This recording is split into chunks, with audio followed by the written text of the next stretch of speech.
I'd actually like to hand over now to Vincent, because Vincent, you've had, well, Maria mentioned, the propaganda machine and the campaigns. Now, Vincent's had experience from that side of the world, but obviously not in the Philippines running those campaigns, of course, but Vincent's very experienced across Egypt, the US, and throughout Asia as well. So I'd like to hear your insights when you're running political campaigns and helping to develop, what are the chances, what are the challenges, and I guess what are the motivations? I'll hand it over to you. Sure, thank you. I'm going to stand up. First off, I appreciate the Konrad Adenauer Foundation for the invitation. I've spoken at a few conferences for them and find the Institute to be so helpful for spreading democracy and having conversations. So thank you for the invitation. Let's give a round of applause again just for the Konrad Adenauer Foundation. So, thank you. Yes, thank you. So first off, I take a very positive approach to the internet and social media. I spent 2 months working in Egypt after Mubarak stepped down. I was brought over on a grant from our State Department and spent 2 months working with the grassroots and newly formed political parties. So I've seen the benefits and the great opportunity that digital provides. So I don't know, I would guess that my PowerPoint's probably going to be the most positive, but I have a lot of hope for the future of politics and of democracy. So what are some opportunities that digital and social media have provided? Well, the ability for minority groups to organize. Look at groups like the Human Rights Campaign in the United States, which is the LGBT group in the United States. They have an ability now to organize and get their message out before, which didn't exist. Look at groups that are more niche, whether you agree or whether you don't agree, groups like the National Rifle Association in the United States. We have our Second Amendment in the United States, and now people can actually coordinate online and support their issues together. Persecuted groups. One of the groups that I worked with in Egypt largely was the Coptic Christian community, about 12% of the Egyptian population. It's a group that's very persecuted. They just got bombed a few months ago on Easter, I believe. Horrible tragedy. And this group of people in Egypt can coordinate now through Facebook and actually build a strong political alliance, whereas before their power was dissolved amongst the larger majoritarian populations. The April 6th movement, after Khalid Sayed was beaten brutally in one of the northern cities of Egypt, pictures of him flowed online. And it was those pictures that actually led to this rising of the April 6th movement, which was the young, largely under 25 years old group of folks who took to the streets in Tahrir Square. I will never forget, I actually wrote a paper for graduate school on interviews that I did in Egypt. And there was one gentleman who told me that his life was saved because he saw on Twitter where Mubarak's police were killing people.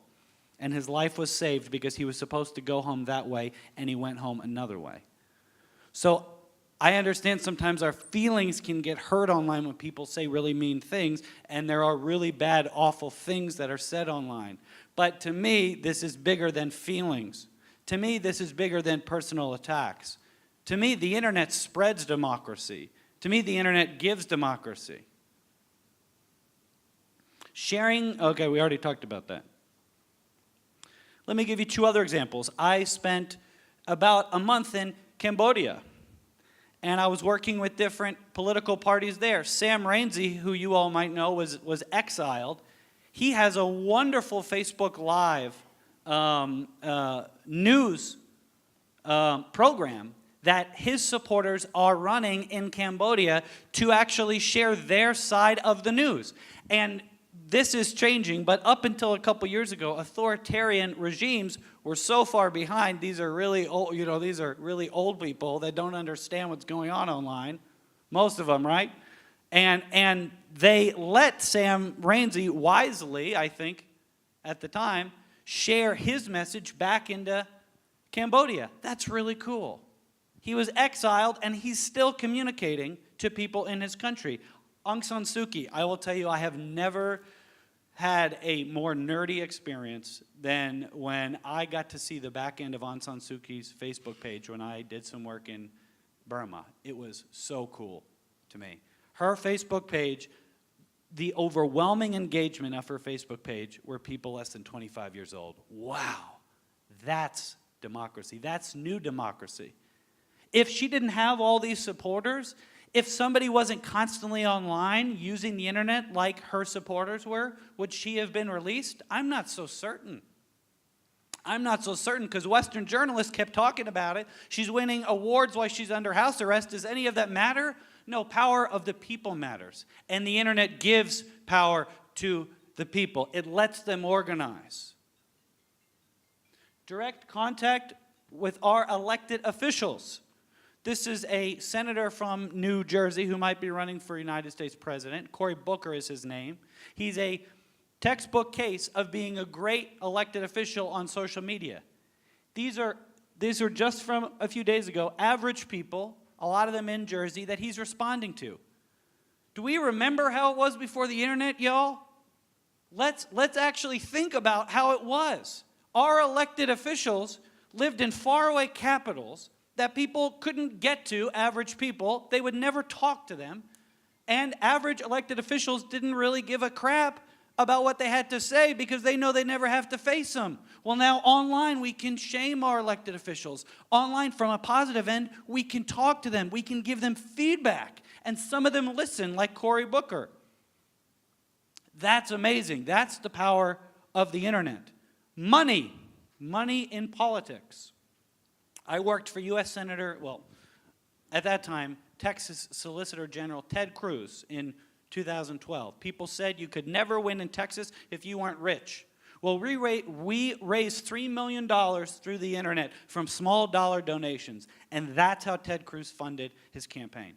Did you know that Donald Trump raised more money online than Barack Obama? I bet you didn't, because the liberal media sometimes doesn't share that with you. Okay? But that's a true statement. Donald Trump raised more money from small dollar donors than Barack Obama. He raised more money than Hillary Clinton and Bernie Sanders combined. I bet you didn't know that. So the internet is rebalancing the money equation. This is not some back-end corporate interests with super PACs and let's take a negative view. Let's take a positive view. The internet allows people like Bernie Sanders to run against the machine. That's power. That's power from the internet. Give me a break about fake news. If there's one thing I'm going to hear through this conference that you're not going to hear from me, I am for freedom of speech. I am for the Constitution. I am for people saying whatever they want to say. Because you know what true authoritarianism is? Taking that away. Do you know what scares me the most of anything we're talking about? Not fake news, Facebook telling me what's fake news. Facebook telling me what information I need to hear, like I'm an idiot. This is a very famous book, The Responsible Electorate, where V.O. Key wrote, voters are not fools. And how dare we judge? How dare we judge what is something a voter should hear and not? How dare we judge what's news and what's not? Do you remember the National Enquirer? Normally when I walk by it, it's just this really tabloidy newspaper that's in all of our grocery stores. Most of the time we walk by, it'll be talking about aliens having sex with each other, right? And how aliens landed in the White House. But do you know what they did one day? They ran a story on John Edwards. John Edwards, who was the front runner for president. And they were right about John Edwards. They broke it. I promise you, if the National Enquirer broke that story on Facebook, it would be called fake news.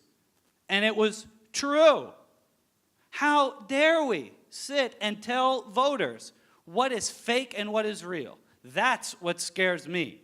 That's authoritarianism. And that's what we as journalists, as citizens of democracy, as people that love free speech, hopefully, we should be more in favor of free speech than we're worried about hurting people's feelings. There are challenges. I don't live under a rock, okay? So there are challenges. Let me talk about some of them. Selective exposure. As a conservative, do I watch conservative stuff? Hell yeah, you better believe it, okay? What do liberals watch? They watch MSNBC, right? What do liberals watch everywhere around the world? They watch the liberal news programming. What do conservatives do? They hate the media. And you're going to hear me talk about this in the populist panel too. But when the media attacks conservatives, that helps us. Newsflash. When the media attacks populist parties, that helps them. Newsflash. And the liberals eat their own stories up, and the conservatives don't believe it anyways, right? That's selective exposure. Selective exposure means that you choose what news that you want, and you create your own echo chamber. There's a lot of debate in academic circles. I'm working on my PhD at the University of Texas, and the big debate, right, is selective exposure versus incidental exposure. And right now, there is not a unanimous decision on what's actually going on online. So we can have some of my fellow panelists might show you studies from Vox or studies from wherever else. There is not a unanimous decision if selective exposure is more hurtful or incidental exposure is more helpful. Because there's actually studies that show that if we didn't have Facebook, we might just watch Fox News and Drudge Report and never talk to a liberal if I'm a conservative. Or if I'm a liberal, I might watch MSNBC and eat vegan and vegetarian and go to PETA meetings and never talk to somebody who goes to church every Sunday. But Facebook allows me to actually hear the other opinion. That's incidental exposure. Let's also be honest and let's look inward at ourselves in our largely democratic countries. This is a wonderful study. When do states disconnect their digital networks? Guess what? It's not just authoritarian regimes that disconnect digital networks. And we should all be concerned about where this is going. We're seeing it right now. We are sitting in this room, and trust me, there's going to be conversations because I've seen this in the past year. It's scary to me. We are in democracies, and we're talking about limiting free speech. That's what it means when we're talking about fake news and how we need to stop it. That's called limiting free speech. That is authoritarian. This is a really interesting study, and it shows that overall democracies limit the internet speech pretty much almost as much as authoritarian regimes do. Now, the levels are different. It's largely censorship for moral reasons and such on democracies, and authoritarian regimes, it's to protect themselves. So if we get into the mechanisms behind, we might make ourselves feel better. But we should be thinking about this, too. We should be thinking about this. And 3 books that I'd like to leave you with that take various viewpoints of this. One is The Net Delusion. The Net Delusion takes the negative viewpoint. Okay? It talks about China's 50 centers, right, who go around and they get paid by the government to spy on their fellow citizens. Well, that's pretty freaking scary, right? That's something we should all be concerned about. Liberation technology, though, and media power and politics in the digital age talk about in Iran when Neda Sultan was murdered by the Iranian government, how her video on Facebook went viral and people got so upset that they rose up. That's the power of the internet. So I want to leave you with, I think our best days are ahead of us. I think if we band together and remember that some of this is scary, and Russian involvement and all these things and whatever is scary, but voters are not fools. And we should not limit ourselves and limit our fellow citizens because we think we know what is best for them. That's authoritarianism. Thank you.